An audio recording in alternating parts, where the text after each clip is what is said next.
Welcome to the HAL APS channel. In this video we will demonstrate how to add a resource. Generally, information about resources is transferred from the ERP and HR systems. Adding a resource is trivially simple. Just select the resources, the list of resources, and click the Add button on the list of resources. Only two fields are required, code and name.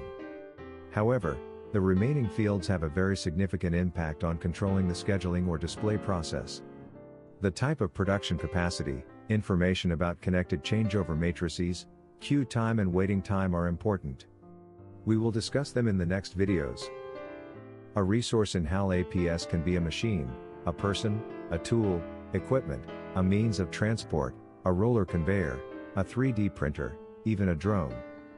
A resource can also be a storage field, a buffer, a milkman or a cooperator.